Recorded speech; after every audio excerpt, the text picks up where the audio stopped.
अब आपको समझ में आ रहा है कि गोल्ड में रैली क्यों हो रही है। हेलो बुल ट्रैकर्स दोस्तों, एक साल में गोल्ड इज अप 40%। क्या है इसकी बड़ी वजह जिसकी वजह से गोल्ड में आग लगी हुई है, और क्या इसका फ्यूचर है, और सबसे बड़ी बात, क्या ये किसी बड़े खतरे की तरफ तो इशारा नहीं कर रहा है। क्यों गोल्ड में इतनी रैली हमें देखने को मिली है? पिछले 30-40 सालों में भी इस तरीके की तेजी हमें गोल्ड में नहीं मिली है, और इक्विटी मार्केट्स को भी ये जबरदस्त तरीके से आउट परफॉर्म कर रहा है। तो इन सब के बारे में हम बात करने वाले हैं, और साथ ही एज यूजुअल हम मार्केट्स के बारे में भी बात करेंगे कि मार्केट्स नियर टर्म में कहाँ जा रहे हैं। तो आइए समझते हैं कि गोल्ड में आग क्यों लगी हुई है, व्हाई गोल्ड इज राइजिंग। तो सबसे पहली बात, ग्लोबल अनसर्टेनिटी। ट्रम्प के टैरिफ वॉर चल रहा है दुनिया भर में, रशिया में भी कॉन्फ्लिक्ट चल रहा है और वो और भी बढ़ने की उसमें आशंका है। और साथ ही जो फ्लिप फ्लॉप्स हो रहे हैं पॉलिसी में, कभी टैरिफ लगाया, कभी घटाया, कभी किसी के ऊपर कुछ भी बोल दिया और कर दिया, जिसकी वजह से अनसर्टेनिटी काफ़ी बढ़ रही है। और गोल्ड हम जानते हैं कि ऐसे सिचुएशन में काफ़ी उसमें ज़्यादा लोग इन्वेस्ट करना पसंद करते हैं, क्योंकि इसे वो सेफ हेवन मानते हैं। तो ये एक बड़ी वजह है ग्लोबल अनसर्टेनिटी, जिसकी वजह से पिछले एक साल में जब से ट्रम्प ने अपना ये सब काम शुरू किया है, गोल्ड में आग लगी हुई है।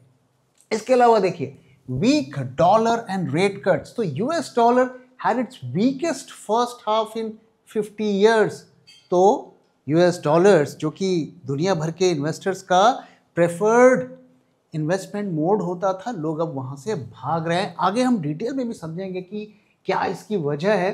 और ये 50 ईयर्स में हमें पहली बार आधे साल में इतना वीक डॉलर देखने को मिला है। साथ ही फेड सिग्नलिंग रेट कट्स।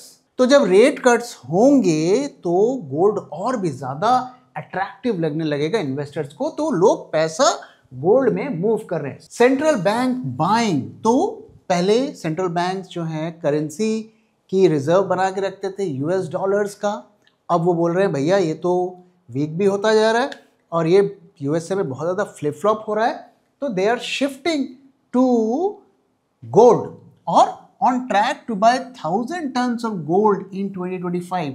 तो इवन हमारा आरबीआई है, चाइना का सेंट्रल बैंक है, दुनिया भर के सेंट्रल बैंक्स डॉलर को डंप करके गोल्ड में पैसे लगा रहे हैं। और गोल्ड में जो रैली आई, इसका इम्पैक्ट क्या हुआ, रिटेल का इंटरेस्ट भी वहाँ बढ़ने लगा है। तो ईटीएफ में अब काफ़ी ज़्यादा इन्फ्लोज आने लगे हैं वर्ल्ड वाइड, सिर्फ इंडिया में नहीं, वर्ल्ड वाइड। तो यहाँ पे आप देखिए, global gold ETF saw 47 billion inflows year till date, और इनका एसेट्स अंडर मैनेजमेंट है 407 billion, record high. US gold linked ETF balloon 43% since January 2025। So retail भी खरीद रहा है, इंस्टीट्यूशन भी खरीद रहा है, दोनों जम कर खरीद रहे हैं, और सेंट्रल बैंक तो खरीद ही रहे। तो भाई बेच कौन रहा है? तो इतना ज़्यादा इस पे डिमांड आ गया है और इस वजह से इसमें इतनी आग लगी हुई है। साथ ही अब देखिए कि इन्फ्लेशन और स्टैगफ्लेशन दोनों का खतरा बना हुआ है। So rising risk of high inflation plus weak growth. एक तरफ महंगाई बढ़ रही है, दूसरी तरफ ग्रोथ नहीं हो पा रहा है। तो ये कुछ ऐसी सिचुएशन बनती हुई दिख रही है जो 1979 में बनी थी, जो कि काफ़ी खतरनाक है मार्केट के लिए। अब अगर इंडिया की बात करें तो इंडिया में अगर आप देखिए 2 साल पहले हम लगातार शेयर भी कर रहे थे, कई वीडियोस मेरे बने हुए हैं जिसमें हमने कहा था कि गोल्ड में थोड़ा थोड़ा लगाना शुरू करना है, लेकिन ज़्यादातर लोग गोल्ड में हाथ नहीं लगा रहे थे, वो इक्विटी मार्केट पर बेट कर रहे थे। और अब रिटेल का इंटरेस्ट यहाँ जागना शुरू हुआ है। इंडिया में भी अब ETFs का बूम आने लगा है, गोल्ड ETF का। तो gold ETF in India rising for 4 straight months, और साथ ही गोल्ड लोन में भी जबरदस्त बूम आने लगा है। So bank disbursed more gold loans than home loans. तो अब लोग होम लोन नहीं ले रहे हैं, गोल्ड लोन ले रहे हैं। तो जो भी गोल्ड लोन की कंपनीज है वो इसका फायदा उठा रही हैं। साथ ही फेस्टिव वेडिंग डिमांड भी बढ़ रहा है। तो इस सब की वजह से गोल्ड में आग लगी हुई है, ग्लोबल मार्केट्स में तो लगी हुई है, और हमारे मार्केट्स तो एक कदम आगे निकल गए हैं गोल्ड में। अब इसका फ्यूचर आउटलुक क्या है? तो जो रीजंस मैंने आपको दिखाए वो जस के तस बने हुए हैं, फ्यूचर में भी वो बने रहेंगे। इस वजह से गोल्ड में कोई इमीडिएट करेक्शन होने की उम्मीद नहीं है, यहाँ से और भी ऊपर जाने की उम्मीद है। क्यों? क्योंकि सेंट्रल बैंक्स और रिटेल बाय कर रहे हैं। हम जानते हैं कि सेंट्रल बैंक्स दुनिया भर के खरीद रहे हैं, जिसमें चाइनीज सेंट्रल बैंक्स भी हैं, तो इसमें कोई बदलाव नहीं होने वाला है। फेड रेट कट्स, आगे हम और भी डिटेल में बात करेंगे कि फेड रेट कट्स जितने होंगे उतना गोल्ड में और पुश मिलेगा, क्योंकि ज़्यादा पैसा गोल्ड में जाएगा। मैक्रो की अगर हम सिचुएशन देखें, वहाँ पे क्या आपको लगता है कोई बदलाव होने वाला है? तो टैरिफ्स चलेंगे, जियोपॉलिटिकल टेंशन बढ़ ही रहा है, घटने का नाम नहीं ले रहा है।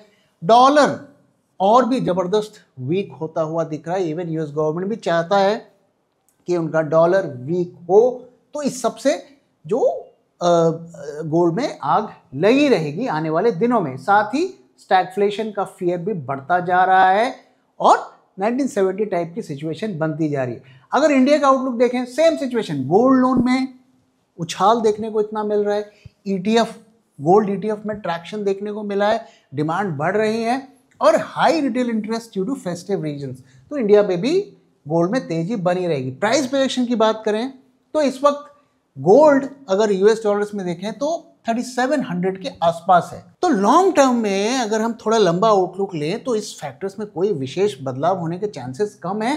तो थोड़ा बहुत उतार चढ़ाव हो सकता है, लेकिन जो फैक्टर्स गोल्ड में तेजी ला रहे हैं वो जस के तस बने हुए हैं।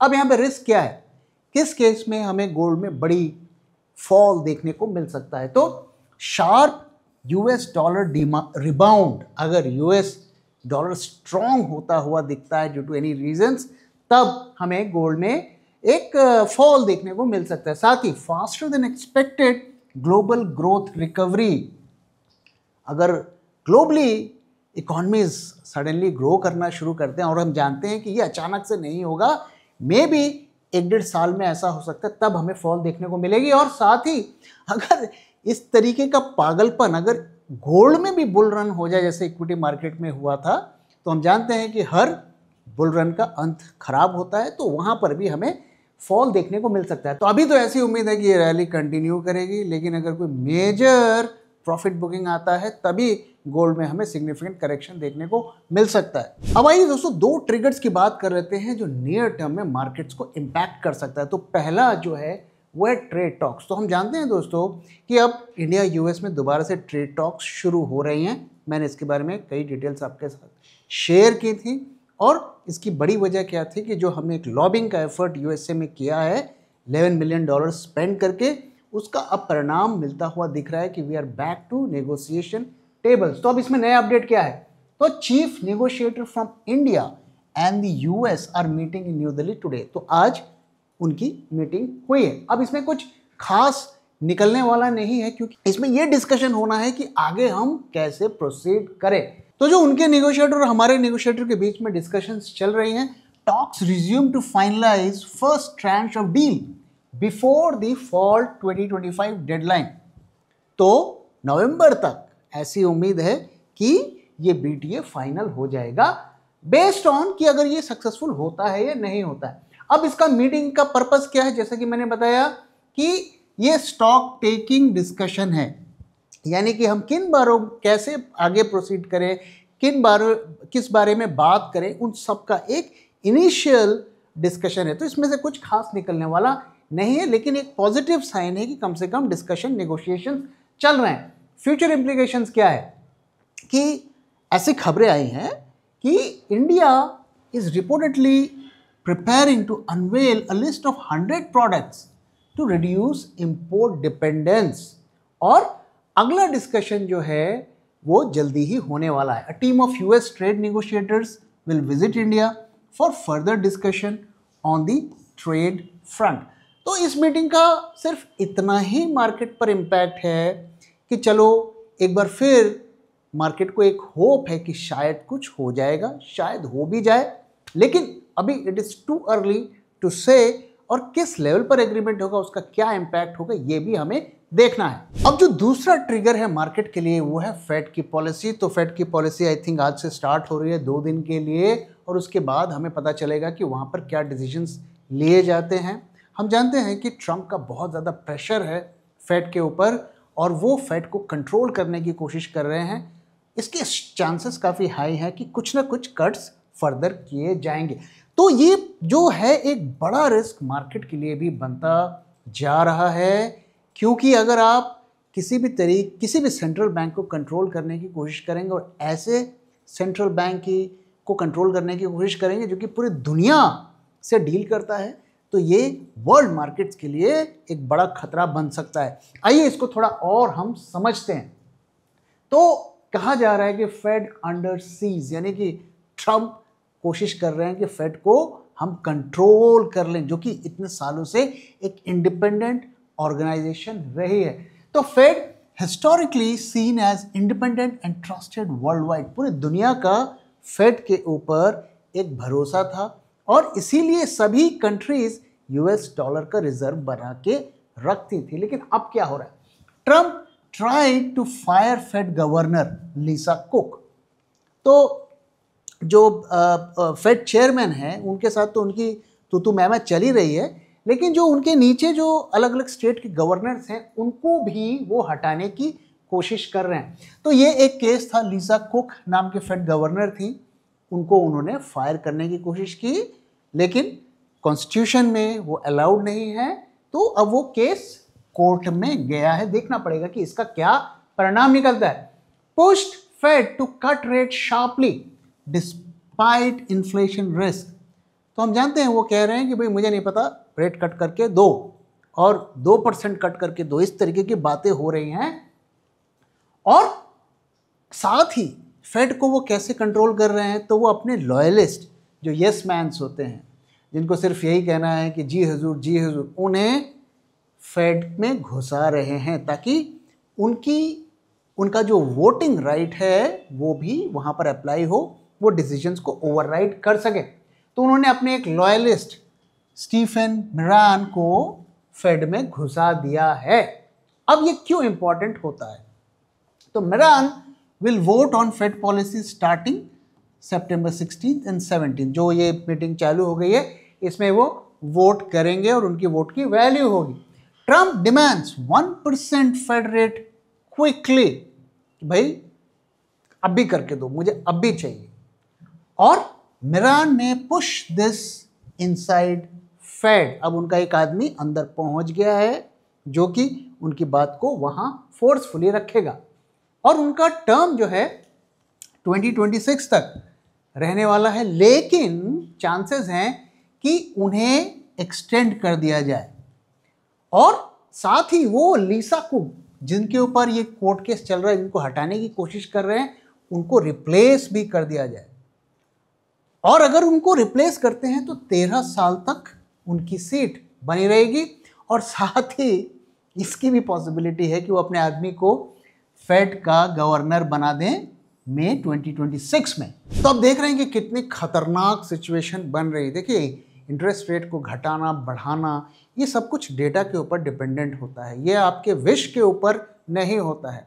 लेकिन जैसे कहते हैं ना कि एक जो ऐसा राजा जिसे समझदार नहीं है, वो आकर अगर ज़बरदस्ती कहेगा कि नहीं नहीं मुझे ये करके दो वो करके दो, तो उस टाइम का तो फ़ायदा हमें देखने को मिलेगा, लेकिन लॉन्ग टर्म में इसका बहुत ही खतरनाक अंजाम देखने को मिल सकता है। और ये बात सिर्फ यूएसए की नहीं है, ये बात पूरी दुनिया की है। तो इसके रिस्क क्या हैं, आइए इसको समझते हैं। तो रिस्क ऑफ पॉलिटिसाइजेशन, जो एक प्रोफेशनल ऑर्गेनाइजेशन होती है जिनका अपने काम करने का तरीका होता है, आप उसे राजनीति से चलाएंगे।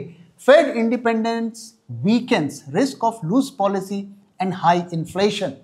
तो अब डिसीजंस डेटा के बेसिस पर नहीं लिया जाएगा, एक राजा के व्यूज के बेसिस पर लिया जाएगा। 24 of 25 ex-Fed staffer sees serious to extreme risk। अब आपको समझ में आ रहा है कि गोल्ड में रैली क्यों हो रही है, क्यों गोल्ड में ऐसी रैली जो हमें पिछले 30-40 सालों में नहीं देखने को मिली वो देखने को मिल रही है। इसकी सबसे बड़ी वजह ये है कि यूएसए और यूएस की करेंसी पर लोगों का भरोसा उठता हुआ दिख रहा है। तो इसका परिणाम ये होगा कि global trust in dollar as reserve currency could erode. तो इसका सीधा फायदा गोल्ड को देखने को मिलेगा। Short term boom in housing consumption, long term inflationary pain. अब मान लीजिए 2 दिन बाद 1% का रेट कट हो जाता है, इसका इम्पैक्ट क्या होगा? मार्केट्स सेलिब्रेट करेंगे, अरे वाह वाह मज़ा आ गया जी, अब तो जी मार्केट ऊपर जाएगा, न्यू हाइज जाएगा। और रेट कम होंगे, कंजम्पशन बढ़ जाएगा, मनी सप्लाई बढ़ जाएगा, होम लोन्स बढ़ जाएंगे, सब कुछ अच्छा दिखेगा, लेकिन उसका दूरगामी परिणाम देखने को मिलेगा। यानी कि 2, 3, 4 क्वार्टर के बाद इन्फ्लेशन फिर बढ़ना शुरू करेगा और मनी की वैल्यू लूज होने लगेगी और उसी तरीके की सिचुएशन बनती हुई दिखेंगी जैसी हमने 1-1.5 साल पहले देखी थी जब यूएस के बैंक्स कोलैप्स कर रहे थे। तो इसलिए ये बहुत ही एक खतरनाक सिचुएशन बनती हुई हमें दिख रही है और इसका सीधा लिंक गोल्ड और सिल्वर में है। Investors hedge against political Fed and inflation risk. तो ये ही सबसे बड़ी वजह है कि गोल्ड और सिल्वर में हमें रैली देखने को मिल रही है।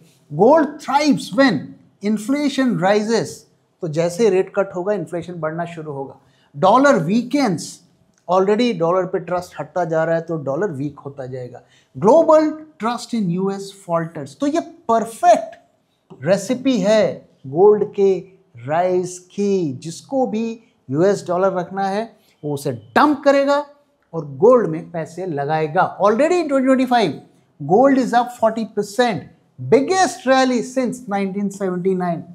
तो जब आपको डिकेड्स का हाईएस्ट परफॉर्मेंस देखने को मिले तो इसका मतलब कुछ तो वहां पे बड़ा हो रहा है। अब आइए दोस्तों हम मार्केट्स की बात कर लेते हैं, लेकिन मार्केट की बात करने से पहले मैं आपके साथ कुछ शेयर करना चाहता हूं। हमारा इन्वेस्ट फॉर अल्फा 2.0 की बुकिंग शुरू हो गई है और this time we have planned it bigger, better and bolder. तो इसमें क्या की वो टॉपिक्स हैं जिसे हम कवर करेंगे, आइए देखते हैं। तो आप देख सकते हैं कि ये सारे टॉपिक्स को हम कवर करने वाले हैं और इसमें जो सबसे क्रिटिकल इंपॉर्टेंट चीज़ है वो है वैल्यूएशंस। तो वैल्यूएशंस जो हमने पिछले बार कवर किया था उससे ये काफ़ी ज़्यादा एडवांस्ड होगा और इसमें हम अलग अलग तरीके से वैल्यूएशंस करना सीखेंगे। ये जो मॉडल्स है DCF, DDM, RIM, EV by EBITDA, SOTP, ये तो हम करेंगे ही, साथ ही स्टार्टअप और टेक कंपनीज की वैल्यूएशंस का भी हम प्रोसेस समझेंगे। साथ ही बैंक और फाइनेंस के स्टॉक्स को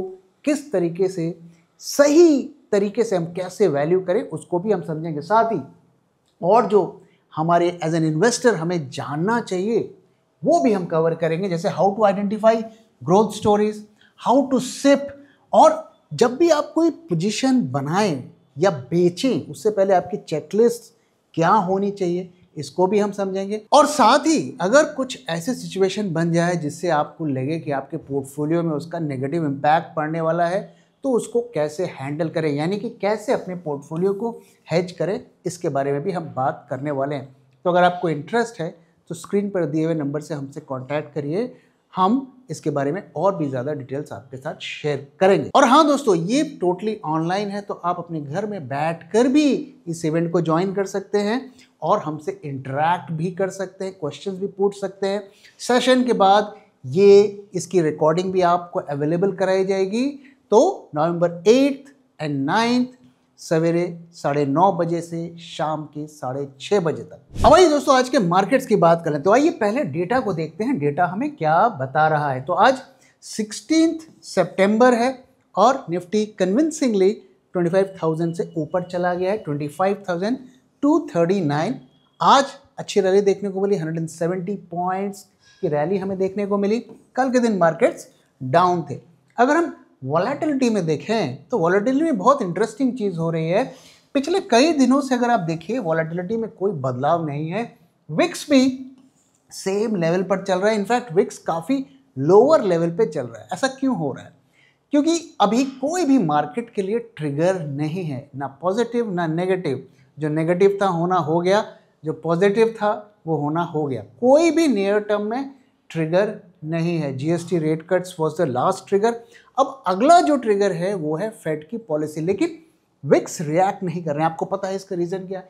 इसका रीज़न ये है कि इस वक्त रिटेल का पार्टिसिपेशन कम हो गया है। पिछले अगर एक महीने से हम कंपेयर करें इस मंथ में, इनफैक्ट अगर हम पिछले मंथ के भी हाफ पार्ट को देखें, रिटेल का पार्टिसिपेशन काफ़ी ज़्यादा कम हो गया है। इसलिए यहाँ पर ज़्यादा हरकत नहीं देखने को मिल रही है और मार्केट्स भी थके थके से हमें देखने को मिल रहे हैं। अब आइए आगे बढ़ते हैं। तो अगर ओआई एडिशंस को आप देखें तो यहां पर क्या हो रहा है, पिछले 4 दिनों में मार्केट्स तो ऊपर जा रहे हैं। आप देख रहे हैं ओआई यहां पर ऐड नहीं हो रहा है, नेक्स्ट मंथ में भी कुछ खास ऐड नहीं हो रहा है। क्यों नहीं हो रहा है? क्योंकि रिटेल का पार्टिसिपेशन नहीं है। और एक और इंटरेस्टिंग चीज मैं आपको दिखाता हूं, अगर आप पिछले 4 दिनों का ओआई देखें तो ये करीब -500 कॉन्ट्रैक्ट्स है, यानी कि actually open interest has gone down. अब आइए आगे बढ़ते हैं। तो अब ओआई को जरा देखते हैं। तो यहां पर एक इंटरेस्टिंग चीज मैं आपको दिखाता हूं कि पिछले अगर 4 दिनों में आप देखें तो आप देख रहे हैं कि ज्यादातर दिन हमें नेगेटिव ओआई देखने को मिला है, यानी कि फ्रेश पोजीशंस ऐड नहीं हुई हैं, पोजीशंस एग्जिट हुई हैं। और आप सोच के देखिए कि इतनी रैली मार्केट में हमें देखने को मिली है, हर दिन मार्केट्स ऊपर जा रहे हैं, यहाँ पर ओआई एडिशंस नहीं हो रहा है। इनफैक्ट नेक्स्ट मंथ में भी आप देखेंगे तो वहाँ भी कुछ खास ओआई एडिशंस नहीं हो रहा है। एक और इंटरेस्टिंग चीज़ अगर आप देखिए तो यहाँ पर इतना ज़्यादा ओआई ऐड हुआ, करीब 9,507 कॉन्ट्रैक्ट्स ऐड हुए। और पिछले 4 दिनों में आप देखिए हमें वो सारा जो ओआई एडिशन ऐड हुआ था वो निकल गया। यानी कि अगर आप इन 5 दिनों को जोड़ लें ओआई, तो आपके कितने ओआई ऐड हुए? एक्चुअली आपका ओआई 500 कॉन्ट्रैक्ट्स डाउन हुआ, यानी कि जितनी भी बुलिश पोजीशंस बनी थी वो सारी एग्जिट हो गई हैं। तो ये डेटा हमें बता रहा है कि इस रैली में अब ज़्यादा कुछ स्टीम नहीं रह गया। बेशक मार्केट्स थोड़े और ऊपर चले जाएं, लेकिन डेटा हमें ये बता रहा है कि ये रैली अब ख़त्म होती हुई दिख रही है। प्रीमियम्स में अगर हम देखें तो प्रीमियम आज हमें ठीक ठाक देखने को मिला, थोड़ा राइज देखने को मिला, नेक्स्ट मंथ में भी राइज देखने को मिला है।